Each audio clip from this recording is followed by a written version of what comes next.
Good morning. नवीन दिवसाची नवीन सुरुवात. तर पिल्लू आपल्या इथं मस्त झोपलेलं आहे.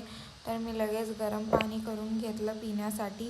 तिच्या डिलेव्हरीनंतर मला गरम पाणी पिण्याची सवय लागलेली आहे. त्यानंतर मी लगेच नाश्ता करून घेतला.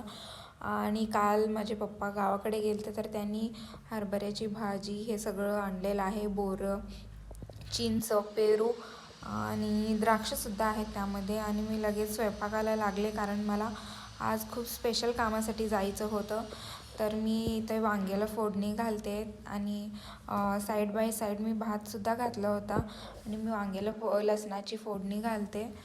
तर त्यानंतर ते स्पेशल काम म्हणजे माझ्या पिल्लूचे आज कान टोचायला मला जायचे आहे.